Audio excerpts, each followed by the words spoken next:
Bonjour, bienvenue dans cette nouvelle émission qui s'appelle donc Allô Mélenchon et dont l'idée est que vous puissiez poser vos questions à Jean-Luc Mélenchon. Toi, Antoine. En effet, c'est vrai. Ah, bonsoir Jean-Luc. Bonsoir Antoine. Je co-anime donc cette émission avec Clémence Guettet, la responsable du programme. Bonsoir Clémence.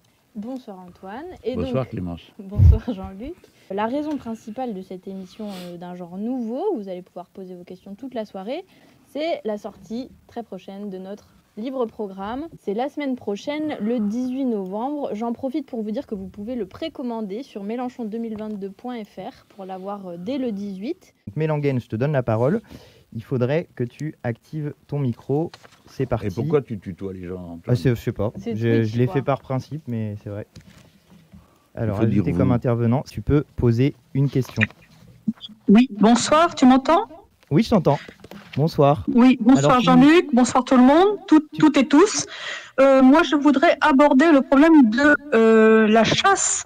Est-ce que la chasse sera au programme de l'Union populaire? On n'arrive pas à marier la présence de promeneurs et de chasseurs en même temps au même endroit. Donc il y a un arbitrage à rendre. Si vous voulez, ce qu'on essaye de faire, c'est de dépassionner le débat. Parce qu'au niveau où on en est des fois, on se demande de quoi on parle, quoi. Les gens se sauteraient à la gorge sur cette histoire. Parce que la chasse a une longue histoire en France. Je trouve que certaines formes de chasse dites traditionnelles, non, elles sont cruelles et, à mon avis, inutiles. La chasse à la glu, par exemple, franchement, moi j'attends qu'on vienne m'expliquer pourquoi c'est sportif et qu'est-ce que ça a de sportif et qu'est-ce que ça a d'intéressant pour la protection de la biodiversité. Vous savez, les coutumes, parce que maintenant on dit les coutumes, la tradition. Ben, c'est bon, il n'y a pas que la coutume et la tradition dans la vie. Franchement, toutes les traditions ne sont pas bonnes à continuer, parce que je pourrais vous en citer un paquet que vous ne trouveriez pas sympa. La tradition qui veut que la femme soit soumise à l'homme, par exemple, je ne connais plus beaucoup de monde qui trouve ça normal, à part M. Zemmour qui voudrait le rétablir. Mais sinon, les gens normaux, il y a longtemps qu'ils ont compris que les femmes et les hommes sont égaux en capacité d'intelligence, qu'ils sont semblables et qu'ils ont donc des droits égaux. Si tu veux bien, on va passer à un paquet de questions sur la question du nucléaire, de l'énergie en général, parce qu'il y en a beaucoup, des questions là-dessus. Pourquoi est-ce que je veux arrêter le nucléaire? Je dois avoir une raison, c'est pas une manie, je m'en fous, moi. Il m'a rien fait, le nucléaire, personnellement. Bon, mais je sais une chose, c'est que je veux arrêter le nucléaire parce que c'est dangereux. C'est très dangereux. Alors on dit, oui, mais c'est pas si dangereux que ça, mais peut-être bien, mais même si c'était qu'1%, quand c'est 1%, c'est une catastrophe à 100%. Et j'estime qu'après Three Mile Island, on pouvait dire, ah bon, on n'a qu'à plus embaucher de gars qui ont du bide dans les centrales nucléaires. Parce que le premier accident, c'est parce que le gars voyait pas les boutons. Il avait un gros bide. Bon, d'accord, ok. On peut dire, bon, on va en prendre des qui n'ont pas un gros bide. Et puis après, on est arrivé à Tchernobyl. Là, c'est un Gugus qui a voulu voir jusqu'où on pouvait pousser la machine. Ça a été une réussite totale. Tout a sauté et le cœur des réacteurs a fondu. Ah oui, mais grâce à ça, on est indépendant. Alors les gens mélangent tout. Des fois, on dit, oui, mais c'est notre indépendance. Alors il faudrait savoir, c'est notre sécurité de production ou c'est notre indépendance? Parce que pour ce qui est de l'indépendance, zéro pour la question. Hein.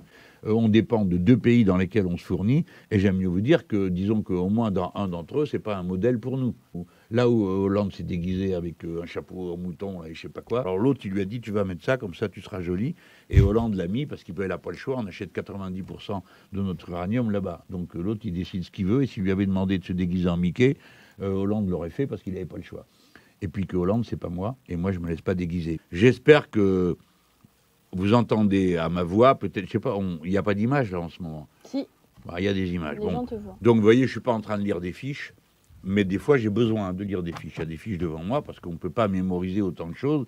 Là, on est passé du nucléaire à autre chose. Bon, mais c'est pour vous dire que ce n'est pas un exploit ce que je suis en train de faire. C'est qu'on est très préparé. En France, c'est interdit d'avoir un mandat impératif. C'est-à-dire on ne donne pas...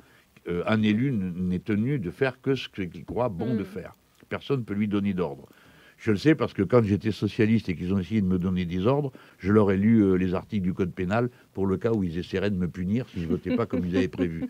Donc ils ont vite renoncé et je n'en ai fait qu'à ma tête. J'ai donc voté contre le traité de Lisbonne, contre tout ça. Quand vous voulez participer à la collecte, vous allez sur l'application téléphonique. Tout le monde, enfin tous ceux qui ont un smart téléphone peuvent prendre l'application Action Populaire. Évidemment, il faut me soutenir.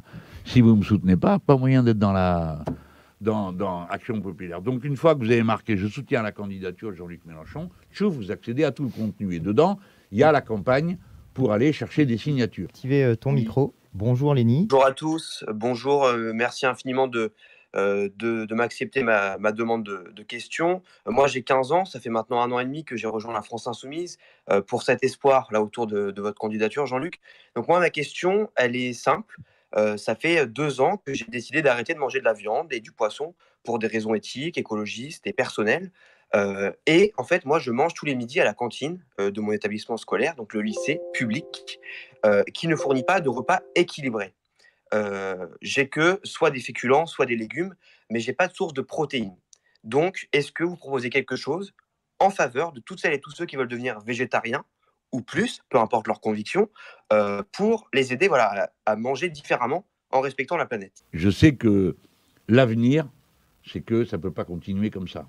On ne peut pas consommer une pareille quantité de viande pour avoir des protéines. Il faut donc trouver d'autres manières d'assimiler des protéines, et c'est forcément des protéines végétales. Autour de moi, ça a été un peu la surprise pour moi, parce que moi, de ce point de vue, je suis croyant mais pas pratiquant.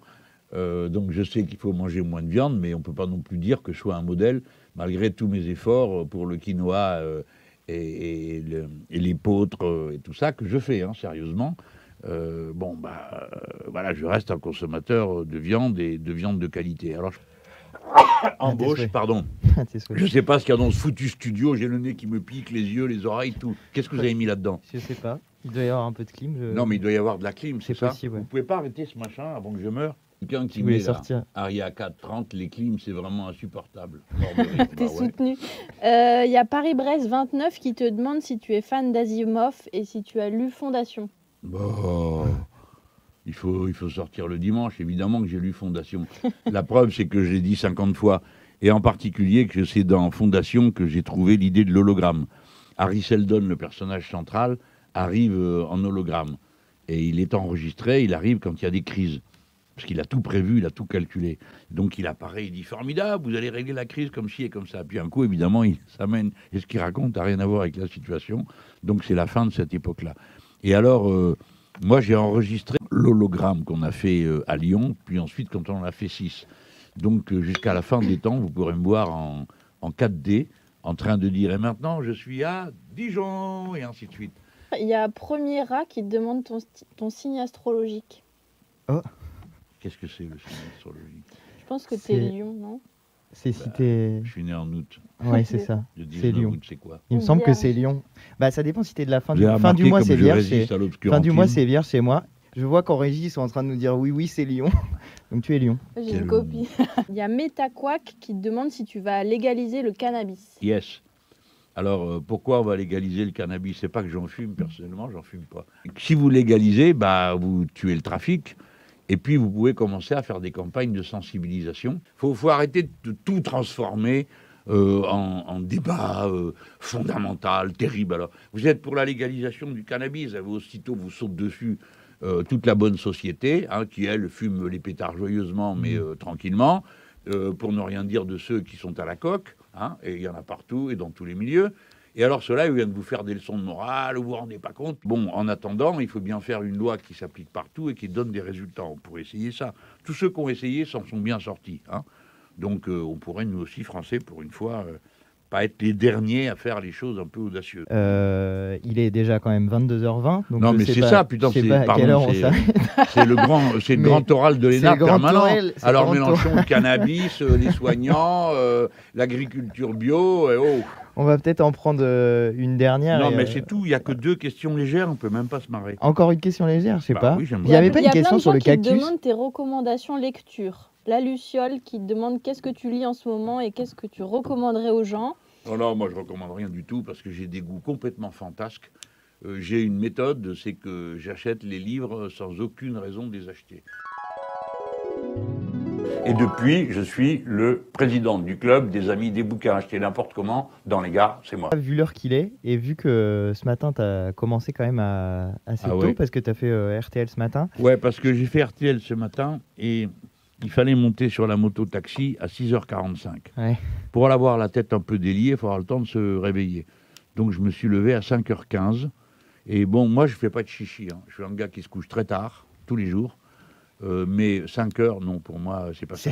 Je pense que là, effectivement, il va être... marqué mort de rire, Mélenchon en scooter. Et mon gars, je suis pas en scooter, je suis sur une moto, figurez-vous, d'accord, avec un casque et tout. Scooter, j'en fournirai, moi. À quoi pensez-vous en vous rasant le matin? À rien, j'essaye de pas me trancher la figure. Voilà. Merci à toutes et à tous. Une tisane et olive, Marc. Bonne nuit, une soupe et olive, c'est incroyable. Merci. Merci. Les fraises. Yes. Ah bah il y a des fans. Merci beaucoup, merci d'avoir suivi ça. cette émission et à très bientôt. Ils sont à couteau tiré. Qui c'est qui est à couteau tiré? Merci beaucoup pour le raid. Merci. Monsieur Jean-Luc Mélenchon pour le raid.